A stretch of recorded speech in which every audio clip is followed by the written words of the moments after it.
अक्सर साधक भाई बहन ये जिज्ञासा रखते हैं कि राम राम राम तो सभी रटते हैं। हम सब माला से जाप करते हैं, भगवान के नाम का उच्चारण करते हैं। फिर अजामिल की सी गति, गणिका की सी गति प्रत्येक नाम रटने वाले को क्यों प्राप्त नहीं होती? उनके नाम की पुकार में और हमारी पुकार में कौन सा अंतर आ गया? इन सभी प्रश्नों के हेतु आज आप और मैं परम पूज्य भाई जी श्री हनुमान प्रसाद जी पोदार द्वारा साधकों की कुछ जिज्ञासाओं के फलस्वरूप पत्र रूप में जो बातें प्रकट की गई उन्हें श्रवण करते हैं और हम आप भी अपनी साधना की त्रुटियों को दूर कर वैसी ही गति की प्राप्ति की अभिलाषा से, राम जी की प्राप्ति की अभिलाषा से, राम प्रेम की प्राप्ति की अभिलाषा से राम नाम रटना आरंभ करते हैं।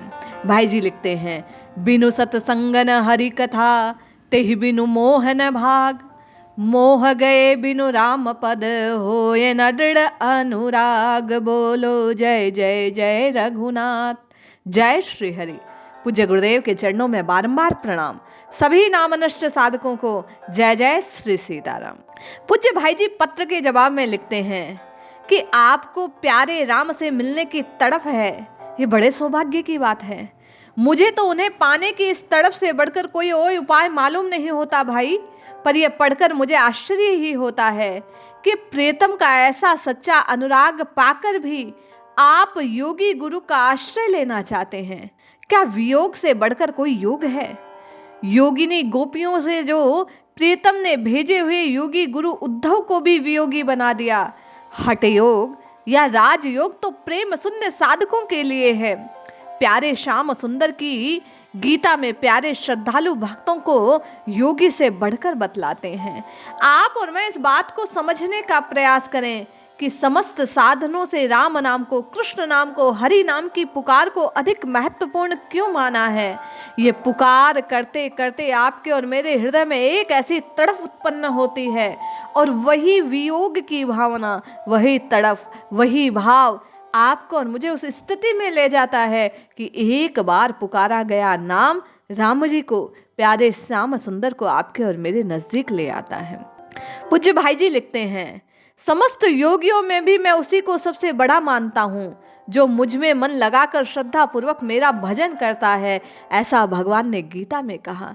तो हम आप भी सब साधनों की ओर से दृष्टि हटाकर केवल और केवल भगवान को श्रद्धा के भाव से, प्रेम के भाव से, प्रीति से, विश्वास से पुकारना आरंभ करें। अतः आप तो इस वियोग रूप योग का आश्रय लीजिए। प्यारे राम जी को अपना गुरु बनाइए, अपना सखा बनाइए, अपना मित्र बनाइए, अपना बना लीजिए। यदि गुरु के रूप में प्रकट होकर किसी अन्य योग की दीक्षा वे देंगे तो आप स्वयं उनसे प्रेम के सिवा कोई और पंथ, कोई और पथ प्रदर्शन क्यों माने? राम जी से प्रेम ही सच्चा साधन है। भगवान स्वयं आएंगे, उचित अवसर आने पर वे साधक को प्राप्त हो जाते हैं। किसी से पूछताछ करके गुरु का पता नहीं लगाया जा सकता। सच मानिए, मुझे किसी सिद्ध योगी का पता भी नहीं है। मैंने आपको कृपा बनी रहे ये शब्द इसीलिए लिखे कि मैं वास्तव में भक्तों की कृपा चाहता हूँ। भक्त और भगवान की कृपा ही मेरा आधार है। क्या आप ये नहीं जानते? किंतु जब आपको मिलने की तड़फ है तो दृष्टि तो भगवान की कृपा पर करनी होगी ना। कृपा पात्र की कृपा चाहना स्वभाव है। आयु और योग्यता कुछ नहीं, आपको भगवत भक्तों के आसपास रहना चाहिए, उनकी वाणी को श्रवण करना चाहिए। मैं क्या कहूँ ये ठीक ठीक बता नहीं सकता। मैं तो उन नटनागर के हाथ का यंत्र हूँ, ठीक यंत्र भी ना बन सका अभी तक। आपको क्या लिखूं? आपको देने योग्य मेरे पास कोई नवीन भाव नहीं है। यही तड़फ दिनों दिन आपकी बढ़ती रहे, बस इसी भाव को आपके भाव में मिला देता हूँ।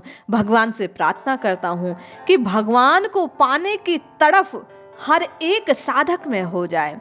सारे साधनों की उनकी चरण नख चंद्रिका पर न्यौछावर कीजिए और केवल तड़फ से एक बार अपने आराध्य को पुकार दीजिए, हृदय में भाव को जागृत कर लीजिए। भाई जी कहते हैं, केवल ये तड़फ आपको राम प्रेम की प्राप्ति करवा देगा। एक अन्य प्रश्न के उत्तर में भाई जी लिखते हैं कि उत्कट इच्छा से भगवत प्राप्ति होती है। भाई, आपका कृपा पत्र प्राप्त हुआ, आपने निवेदन किया कि भगवत प्राप्ति का प्रथम और परम आवश्यक साधन क्या है। तो मेरी दृष्टि में भाई जी कहते हैं, भगवत प्राप्ति की उत्कट इच्छा, ऐसी इच्छा कि प्यास से मरते को जैसे जल की हो। इस प्रकार की तीव्र और अनिवार्य आवश्यकता जब भगवान की हो जाती है तो भगवान मिल जाते हैं। नाम पुकारो, राम राम राम राम, और ये राम नाम का अमृत आपके भीतर इस प्यास को और जागृत कर देगा। भाई जी लिखते हैं, भगवान का अनन्य चिंतन होगा, भगवान में परम व्याकुलता होगी, सहज में भगवान की प्राप्ति हो जाएगी। आवश्यकता मन लगे ना लगे नाम को पुकारने की है।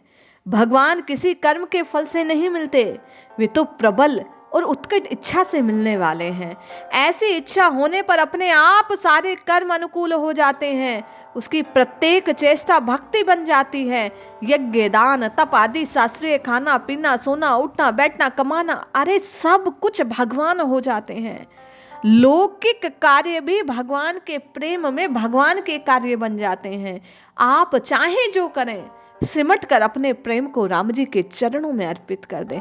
प्राण प्राण श्री भगवान के प्रति हो जाए, अनवरत उन्हीं का स्मरण रहे। भोजन पकाते हो लेकिन याद श्री भगवान की हो, वस्त्र धोते हो लेकिन याद रघुनाथ की हो, आप दफ्तर का काम करते हो परंतु केवल और केवल चिंतन रघुनाथ जी का हो। तभी भगवान गीता में कहते हैं, अनन्य चेतः सततम यो माम स्मृति नित्य से। जो मनुष्य अनन्य चित होकर नित्य निरंतर मेरा स्मरण करता है, नित्य मुझ में लगे हुए योगी में मैं सुलभ हो जाता हूँ, मुझे सहज में ही वह प्राप्त हो जाता है। कुछ साधक जिज्ञासा करते हैं कि जब भगवान का स्मरण करते हुए काम करेंगे तो काम बनेगा कैसे। जहाँ चित्त होगा, जहाँ चिंतन होगा, वही तो काम की गति होगी। लेकिन ऐसा नहीं है। अभ्यास होने से भाई जी कहते हैं, आप चिंतन रघुनाथ जी का करेंगे और सांसारिक कार्यों का संपादन यथावत होते रहेगा। जैसे एक लोभी का केवल स्मरण दाम पर रहता है, पैसे पर रहता है, अपने लोभ की वस्तु पर होता है, वह संसार की क्रियाएं भी यथावत करता है। पत्नी के हृदय में अपने प्रियतम का चिंतन होता है लेकिन व्यवहार के सभी कार्य वह करती है। माता के हृदय में अपने पुत्र के प्रेम का, वात्सल्य का भाव रहता है, उसका चिंतन वहां बना रहता है लेकिन वह गृह कार्यों का उचित संपादन करती है। भाई जी कहते हैं, इसी प्रकार साधक को इन सबसे सीख कर अपने जगत के काम करने चाहिए। भगवान के प्रति पूर्ण आत्मसमर्पण कर देने से सहज ही उसका प्रत्येक कार्य भगवान के लिए होता है। उसका कोई पृथक प्रयोजन फिर रह नहीं जाता। वह जीता है भगवान के लिए, मरता है भगवान के लिए, खाता है भगवान के लिए, खिलाता है भगवान के लिए। श्वास से प्रत्येक चेष्टा केवल और केवल भगवत कार्य के लिए। ऐसा आत्मसमर्पित भक्त का हृदय, उसका पवित्र शरीर निर्बाध नीला क्षेत्र बन जाता है श्री हरि का। उनके प्राणगत प्राण भगवत प्राप्ति के लिए महात्माओं के सच्चे संदेश वाहक होते हैं। अपने सहज सदा चरणों में, अपने अनायास कार्यों में जीवों के पवित्र भगवत धाम में पहुंचने की उत्कंठा हृदय में जागृत रहती है। आप प्रयास कीजिए। एकांत में बैठकर, आपको पूर्व में भी कहा गया, 24 मिनट एक घड़ी हरि के नाम का श्वासों के साथ जप करना आरंभ कीजिए। वो एक घड़ी का स्वाध्याय, वो एक घड़ी का जप आपको अन्य सभी समय 24 घंटे का ऐसा एक साधन प्रदान कर देगा। आपके चित्त की वृत्ति केवल और केवल इष्ट के चरणों में लग जाएगी।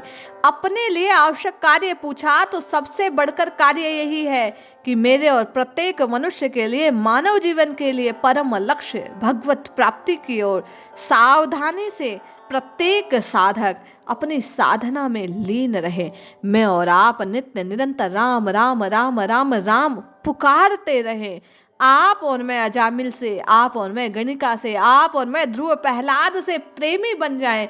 इसकी पहली शर्त यही है कि मन लगे ना लगे भाई। चाह को बढ़ाने का एकमात्र साधन कि भोगों को अनित्य और दुख उत्पादक समझकर सब इच्छाएं छोड़ कामना को केवल और केवल भगवत प्राप्ति की उत्कंठा से जोड़ दो।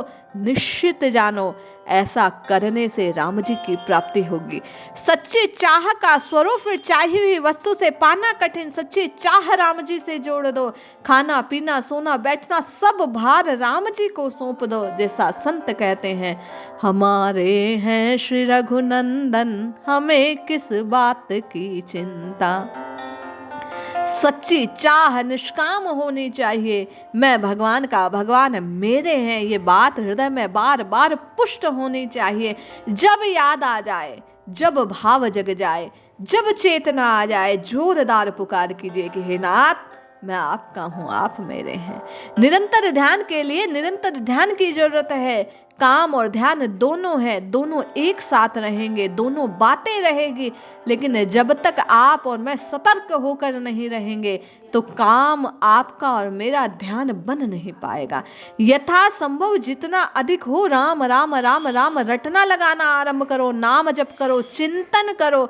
ऐसा करने से काम के समय में भी चिंतन बना रहेगा।